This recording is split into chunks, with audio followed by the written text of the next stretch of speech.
Hey there, welcome into this Adobe Photoshop tutorial. Today we're going to talk about creating super smooth skin and playing around with some cool features in and around Photoshop that are going to help you get really great color grading for your photos. Speaking of color grading, our tutorial today is sponsored by our good friends over at Infinite Color. Infinite Color, it's an extension that you install into Photoshop. It works with Photoshop CS6 or newer.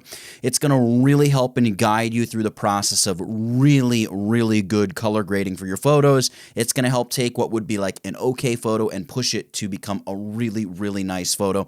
There's a link down in the description you can use and check it all out. There's also a discount code if you're interested in picking it up. They're helping support the channel, so we really appreciate it. And if it's something you're in the market for, hey, check it out. Pick up a copy for yourself.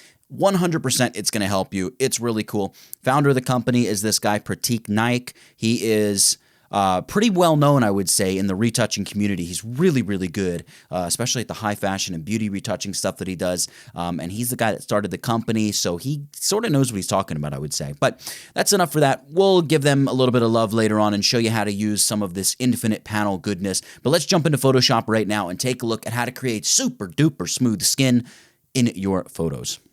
Okay, let's get right into it. I've got a photo here that I shot a number of years ago at this point. The first thing I want to do is make sure I'm not working with a smart object. A lot of times I do want to be working with a smart object, but in this case, I just have a rasterized layer brought right in from Camera Raw, and here we are. This is straight out of the camera. What we're going to do is duplicate our background twice. Hit Command or Control J 2 times. We're going to name the top layer high. This is sort of the high frequency. And then the bottom layer low, which is the low frequency. Now, what we want to do is isolate the details here onto the high layer and isolate the colors and things like that onto the low layer.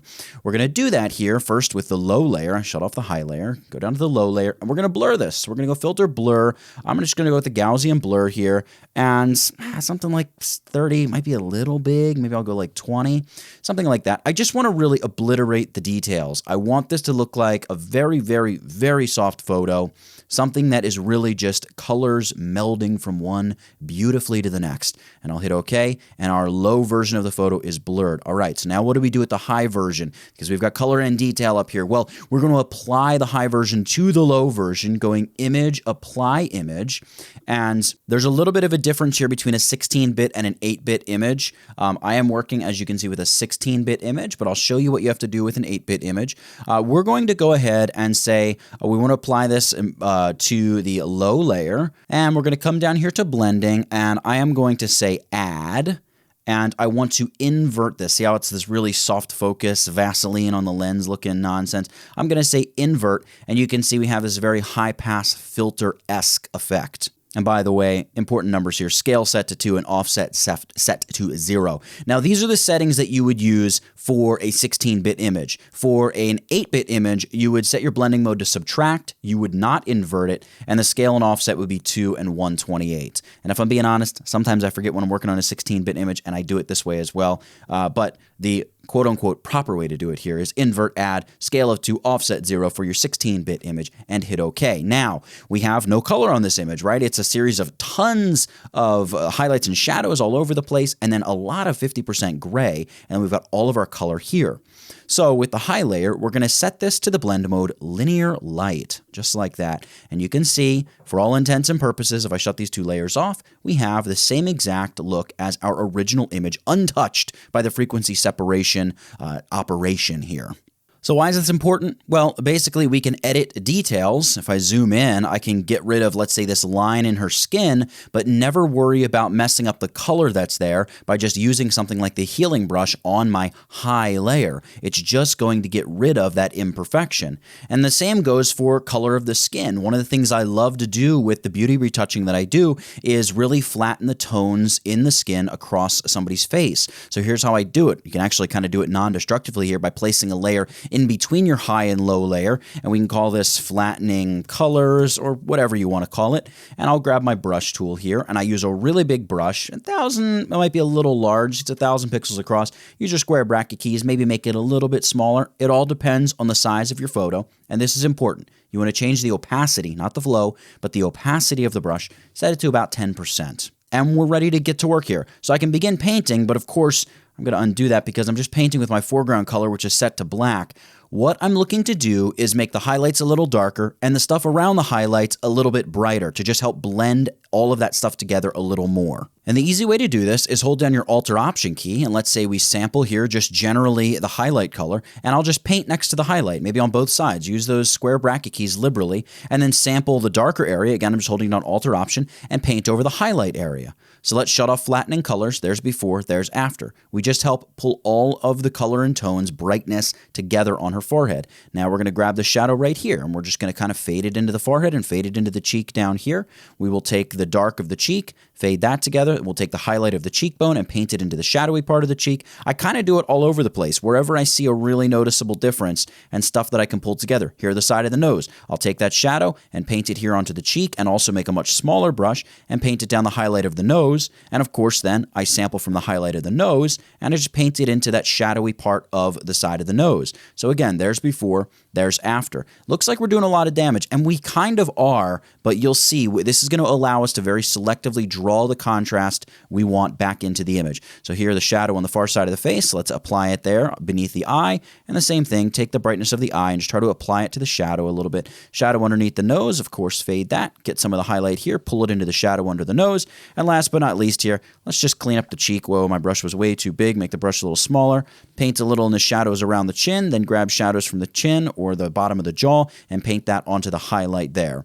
So there's before, there's after, and of course you can go over it, perfect it. You don't want like glow hanging off the side of the face, but for this tutorial, we're getting an approximation of really what you want if you're using this in a professional application. Like I would clean up underneath the eye, like the eyebrows a little bit more, things like that. But this is the general idea, is you're taking the colors and the contrast of the face and just flattening it out a little bit more. Now that we've done that, we're ready to zoom in and get rid of little imperfections and details that we don't like. So click on the high layer. This is important here. We want to come over and choose the healing brush, not the spot healing brush, but the healing brush. And I want to make sure that I'm sampling just the current layer. We just want to work directly on the high layer. And I want my diffusion to be set to 1. The higher the diffusion, the more like glowing and blending you're going to have of the brush. I want very clean edges. So I'm going to zoom in and I'll just begin right here. We've got this little imperfection. So we will go in, hold down Alt or Option, sample the detail there, and just paint over it. And paint until we get something we like. You just paint and clean up. I don't want to get rid of every single spot in her skin, but the more spots you get rid of, the more smooth your skin or the model whom you are retouching, the more smooth their skin will be. So I'm just going to speed up the video here, and I'm going to go over all these little areas of imperfection, little bits of glitter left behind by the makeup artist, you name it. I'm going to go over all that stuff and just clean it all up slowly but surely. And you can really spend as much or as little time as you like on this particular step. And I should also mention that zooming in really close to the skin can really help you get a lot of those very tiny details cleaned up that make the skin look even more smooth when you pull back and look at it from a distance. All right, let's take a quick break and give a little shout out to our sponsor. That's Infinite Color. Infinite Color, it's not a set of actions. It's actually an engine that produces an unlimited amount of color, looks, and grading, and it all depends upon the image that you're using at the time. Again, like I mentioned in the beginning of the video, we've got a discount code for you if you're interested in picking up the Photoshop extension. I've been loving it. I've been using it for the last 2 months, and it's pretty great. If you're looking for a boost in the color and grading area of your photography game, this is a tool that's really going to help set you apart from other photographers, as well as help you achieve more uniform looks and colors across your photography as a whole. So check out the link in the bio, use the discount code here in the video if you decide you want to purchase the extension. Show them a little bit of love. We really appreciate them supporting the channel, and they help keep us going here at tutvid. So thank you very much, Infinite Color. We're going to play around more with your extension here shortly. Okay, there we go. I've moved in and I've gotten rid of a lot of the little imperfections. She has all these wonderful little freckles and things on her face. And by the way, I'm not really going down to the neck and cleaning that up, but she has all these wonderful little mineral spots or freckles on her face. And I want to leave all that stuff there. I think that'll really look nice as we grade this and sharpen the image. So I don't want to get rid of things that are, strong characteristics of our model, just little imperfections and lines and things like that we would be expected to get rid of when working on an image like this. this. Now, once we've done the really zoomed in look, we can now take a look at it zoomed out, and maybe we want to clean up the way the color is here on the tip of the nose, right? We would do that down here on the flattening of the color layer. We would round that off maybe a little bit more and clean up the way the color transitions here across the top of her cheekbone. I'm looking here, and it almost looks like there's a little imperfection right there. So I'm going to hold down Alt-Option, I'm going to sample, and I'm just going to try to cover that up a little bit. You're going to notice little imperfections and things that you didn't when you were zoomed all the way in when you zoom out like this. So it's kind of a double pass that you want to make on your images. In this process, we've tried not to get rid of all of the detail of her skin. That's part of the advantage to this frequency separation process, is we're not blurring the skin to make it perfectly smooth. That just starts to look fake. This is a way to get super smooth skin, but still have that realism. And now to add to that realism, we're going to add new texture to her skin. But before I do that, I want to find the direction of light in this photo. And right now, well, I can sort of tell from the catch lights in her eyes, but let me just make a small brush here to let you guys know what I'm looking at. Right now, based on that little catch light in her eye, there was a reflector beneath her chin or something like that I had. And then we lit this with, I think it was a beauty dish, that may be a small octa. Either way, the primary light source is coming down from above like this, right? And then there's a little bit of fill coming in from the bottom like here. But that's not really the primary light source. This stuff up here is the primary light source. So with that in mind, we're going to create a new layer. I'm going to go down here and hit New Layer, and I'm going to name this layer Skin Texture. And we need to do a couple things to this layer. Go Edit, Fill, and we're going to fill this with a 50% gray.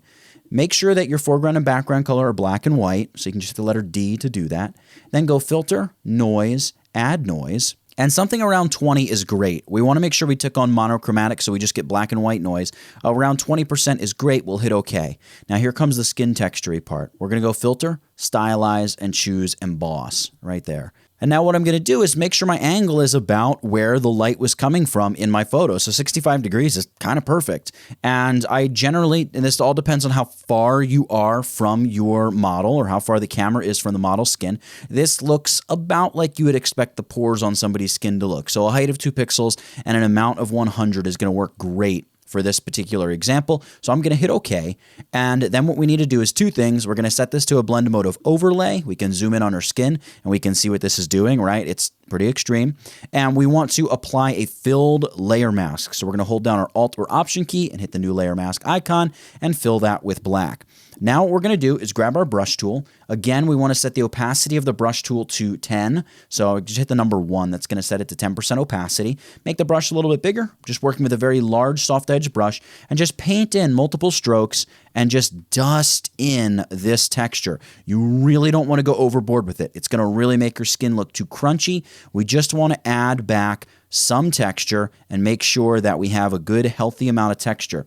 See down here in the side of her face, probably a little bit too much. So what do? We flip our foreground and background colors, hit the little flippy flop arrows and paint with black and just remove some of that and make sure it all blends together wonderfully. So I'm going to just speed the video up here as I go through and I paint with white to add texture, paint with black to remove some of the texture, and just get all the texture layered in exactly as I want it. Okay, and I think I've got what I like, just something like that. It's a very, very subtle effect, but if I zoom in and I shut the layer off and I turn it on, you can see it's just adding that extra layer of sort of skin pore texture to her face. And before we get to our final stages of color grading an image, one of the best ways to also help a skin or a bit of skin look smooth is with some strategic dodging and burning. Make the shadows look a little crisper and the highlights a little snappier, and you can do some special things. So let's create a new layer, and I'm going to call this layer DNB. This is just one of the many ways you can dodge and burn in Photoshop. Go Edit Fill. We're going to fill this with 50% gray and hit OK. And then we will set this to the blend mode of overlay. What I'll do is I'm going to grab either my dodge or burn tool. I'm probably going to go with burn because I find myself working with the shadows almost always first. And here I am setting my range to midtones and exposure to 10%. So it's a very weak burn brush, but it'll get the job done. You'll see, oh, this is the dodge brush. I'm sorry. Hit the letter O to switch over to the burn brush. And again, midtones, exposure of 10%, same settings. And I'm going to go ahead and just paint in a little shadow. Maybe I'll darken the eyebrows a little bit, something like so. I think that's nice. Darken the side of the nose a little. Add to the shadow beneath the nose, right there above the lips, through the middle of the lips, just something like that. shadow underneath the chin, or underneath the lips, and then underneath the chin a little bit as well. And just generally go over the image wherever you think it needs to be darkened up a little bit, some shape needs to be added, and go ahead and add that where you think it could use it. So we can see a quick before and after, and those are our results so far. Now we haven't done any of the dodging part, so let's come over here and make sure we choose the dodge tool, same settings, and we'll just paint in here, tap a couple times in the forehead to build out that highlight, right? And then underneath the eye here to build out the highlight on her cheek, right here underneath the eyebrow, maybe the very bottom of the eyelid. That can be an interesting little place to add a little bit of light as well. And then down the nose, of course, we want to make sure we get that highlight cleaned up and exactly how we want it. Down here on the chin also, there's a highlight down there. Make sure we get that built out a little bit. You want to be careful here because you don't want to add too much in the way of highlights because you can really begin to destroy the integrity of the image. I'm going to zoom in, and what I'm going to do is add to the highlight here on the very top of her lips, right? And then also you can make the brush really small for this. Come in here, and where the highlight is on her bottom lip, just go ahead and follow that a little bit with the dodge brush as well. That can be a nice little touch. And then we zoom out, and there's before the dodging and burning, there's after. Now this is pretty nice. I may even go into the eyes a little bit and just maybe brighten up that catch light in the top and bottom of her eyes, right? Just something that's subtle, but it just adds a little sting to the image. There we go. And then I like to duplicate this usually. So Command or Control J, and you can see it just really doubles up and intensifies the effect. But in order to help soften the intensification, I like to blur this. So go Filter, Blur, Gaussian blur, and something probably like 35 or 40 pixels will do us good here. And then we can see there's before and after our blurred additional dodging and burning is applied. So again, here's the image that we started with, and here's where we are now in terms of our skin. Now let's sharpen this a little bit before we go ahead and play with the infinite color panel and really trick this out in terms of color. So I'm going to merge all of these layers to a new layer hitting Command-Shift-Option-E. That's Control-Shift-Alt-E on the PC. And I'm going to name this layer Sharpening. You could convert this to a smart object. It's probably a good idea to do that. I'm not going to do it for this tutorial though to save time. Instead, I'm just going to go right to Filter, Camera Raw Filter. And one of my favorite techniques for sharpening here in Camera Raw, of course, is go right to that Detail tab. Zoom into 100% so I can get a great look at her face and what's going on here. Hold down the Alt or Option key and increase the amount until you get a nice bite there on the skin. Because of that texture we added to the skin, you're going to almost get this crystallization effect on the skin. We can help just kind of parry that back a little bit by reducing detail and increasing the radius just a touch. There we go. And then I'm going to hold down Alt or Option and just increase the masking until it's constrained to kind of her face and skin and, just very, very loosely to her face. Just get the bulk of that sharpening off the background where all it would be doing is sharpening noise. So there we go, something like that. And again, here in Photoshop, if we zoom in, check it out at 100%. There it is before the sharpening. There it is after the sharpening. It just adds that extra bit of bite. All right, so now here comes the star of the show. For the color grading and changing up the color of the photo, we have here the infinite color panel, and this is really cool. There's a few different ways to use this. When you download it, you obviously want to run the installer, but you also want to make sure that you open the actions here, infinite color actions in Photoshop. If Photoshop's open, you can simply double-click the actions, and if I come over here to Window Actions, I will be able to see those actions right over here. And infinite color is right there. And I've got these lookup tables here. Now, one thing you can do is we don't even need to use the infinite color panel initially. If you want to keep things really simple, you can just select any of these actions. Let's say color lookup 4, hit play, and there we go. There's before and there's after. It just applies this effect, this color lookup table. The opacity is only at 25%, so we could boost it up and really blow the image out, or we could reduce it a little bit more if we think that's what it needs. I'm going to delete that. Just know that we can do that. We might actually do our own custom use of one of those in just a minute. I'm going to close the actions panel real quick. I'm going to go Window, Extensions, Infinite Color again. And one of the great things you've got here is this big Create button. So what it's going to do is analyze the image and create a set of adjustment layers that are going to give us some great color, contrast, tone, the whole 9 yards. Now, I can turn stuff on here. I'm going to say, yeah, give me some curves, color balance, selective color. Let's go with everything. Curves, color balance, selective color, gradient map, and color lookup. We can choose whether we want to apply it light, lay it on medium, or get a really intense effect. I think I'm going to go with medium medium here. We also have this harmonize feature. We're not going to touch on that today, but that does some cool stuff in its own right. Let's go ahead and hit create and see what this comes up with. So it's a very purpley looking image.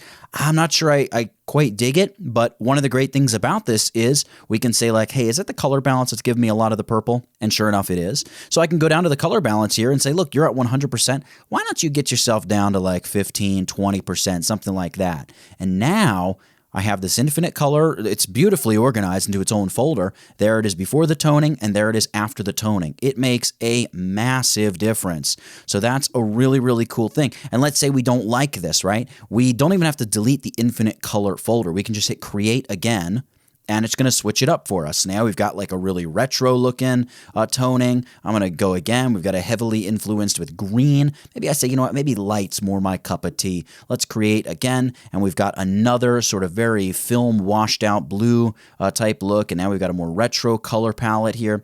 You got all sorts of different things that you're going to get. And of course, you can go through and adjust any of these layers in terms of opacity and blend mode that you like. If you want to try another set, you can just name this like set 01 or something. And now if we hit create, it's going to give us an entire new bunch of infinite color adjustment layers. Let me shut off set 1 and turn on the new set, and you can see what we've got. This sort of washed out, again, retro looking, the borderline heading in the sepia direction, if I dare say so. But I'm going to delete that. I'm going to delete set 1 as well. I want to show you something that we can do in terms of using even the actions, just the lookup tables. And there's so much you can do here with infinite color. You can just, maybe get rid of curves in the gradient map and just build some of the color balance, selective color lookup. We can go ahead and create that. And you can see this is going to do something in its own right. And you can really play and play and play, and every single time you use it, it's going to be different. Again, it works with the image that you're looking at and helps you get good balanced tones for that photo. So every single time you hit create, you're going to get something different. I'm going to leave this right here for a second, but let me show you how you can use some of these lookup tables and create something of your own accord if that's the direction you prefer to go as well. So we've got all these different lookups. I am going to go with, I think the last one here. Let's go with number 8. I'm going to just hit the play button and apply it. All right. So this is this sort of teal and orange type of effect, right? The opacity here is set to 100. I'm going to set it to like 60%. So you can just click and drag, set it to 60%. And then I'm going to add a curves adjustment layer. I can get rid of actions real quick. I'm going to add my own curves adjustment layer, and I'm going to drag it beneath the color lookup table. This is how versatile this stuff is. I'm going to drag the shadows up a little bit here, and then maybe I'll pull down to push a little darkness into my shadows again. And then I'm going to pull my curve back in terms of the highlights, and then I'm going to flatten the very whites of the photo out kind of quite a bit. So something sort of like that. So we can see before curves and after curves. You can see the effect that we're getting here. That's before either of our layers, after our layers. And this is just with one of those LUTs and my own curves layer. I'm going to take it a step further here because I want to push the envelope a little bit more. We're going to add a selective color adjustment layer. Notice, by the way, these are all layers that would be applied by the infinite color panel. We're using curves. We're using selective color. We're going to be using the color balance layer. I lie. We're not going to be using a color balance layer, but color lookup table. It just uses all this same stuff. So it's really, really remarkable. Now, what we want to do here is go ahead and boost some of the cyan in the shadows very, very slightly. We're also going to boost the magenta in the shadows 1 or 2 ticks, something like that. We're going to reduce yellow, which is going to increase blue in the shadows. And we're also going to reduce black in the shadows, which is going to give us this faded look. Then I'm going to come over here to the whites in the image. This is in the selective color layer here. And I'm going to reduce the cyan in the highlights, therefore pushing more red into the highlights, like the big highlight on our forehead. And I'm going to push more yellow into the highlights as well. Again, like, I don't know, let's go +10, -10, +10, something like that I think works for us. And this is kind of extreme, right? There's before the selective color, there's after. Let's just reduce the opacity to about 60%. Something like that I think will work for us. And then last but not least, let's have some fun with the channel mixer adjustment layer right here. We're going to go monochrome, and we're going to set this puppy to multiply. Now this is pretty extreme, but we'll reduce the opacity right off the bat to about 70-75%. And then I'm going to double click on the layer. So just click out around the layer name. Up will pop our layer style dialog box. And what I want to do is basically lift this heavy effect. See how dark it's making the shadows? I want to lift all this heavy effect off of the dark bits of the underlying layer or layers. So I'm going to hold down Alt or Option and click that handle to split it to give me a good fade. And I'm just going to drag back on this just until the image looks about the way I want it to look. So I can shut off preview. There's before and there's after. So now I'll hit OK. And here's before the channel mixer as a whole and after. So before and after. And you can see the effect that it gives us. So here what I could do is I could shift select all these layers, hit Command or Control G, and call this my own grade, right? And this is totally finished. I can shut that off, and let's try something else here with infinite color. Let's turn everything on. Let's say, give me an intense effect and create, it's a little green. Let's go ahead and say create again. Let's create again and create again and again. And you can do this as many times as you like until you get something that's kind of close. Let's say this. I bet the color balance is a little strong here, and also the gradient map is probably a bit intense. So what we'll do, actually, I'm not going to change the gradient map too much. Let's reduce the color balance a little bit more, maybe set it to about 50. Let's look to see what color lookup is doing for us. And maybe what we could do with color lookup is set this to multiply, allow that to darken things up, boost the opacity of that to about 50. Let me come down here. Let's see what selective color is doing for us. So selective color is giving us a lot of that awesome, cool tone, but I might want to just scale it back to about 70, let's say 75%, 75%, something like that. And you can see we get this really amazing effect. Maybe I'll come down here to curves, and what I'll do here with the curves is just lift my shadows a tiny bit, darken them overall, and spike a little brightness into the highlights. Maybe again, like I did before, just cool off the very whitest of the highlights, kind of something like that. And you can see before and after the infinite color. So there's just so much you can do with this infinite color panel, and that also includes even using the lookup table actions that you're getting that come along with the infinite color panel. So my own grade looks very different from the infinite color grade, and the infinite color grade is really one of, dare I say, an infinite number of options that you would have. But that's pretty much it. We started with this image, and we smoothed out the skin a lot, and then we added an intense color grade. Maybe I actually want to kind of reduce the overall effect of that blue color grade, something more like that. And it was just really, really easy to go in and do a few adjustment layers, the frequency separation, of course, to get us set up to be able to use infinite color panel and work with some colors and some fun stuff like that right here in Photoshop. And there you have it. That is how we do that frequency separation goodness, get super duper smooth skin, and of course play around with the infinite color extension as well and see what that can do for us. Pretty remarkable stuff.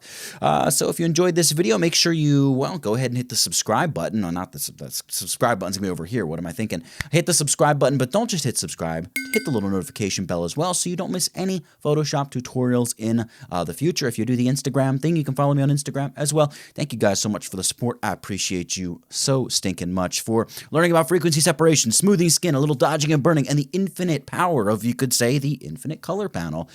Ladies and gentlemen, that's it. Get it, got it, good. Nathaniel Dodson, tutvid.com.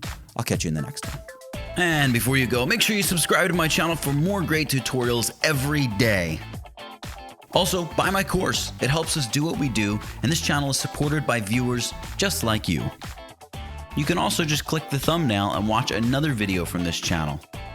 See you next time, guys.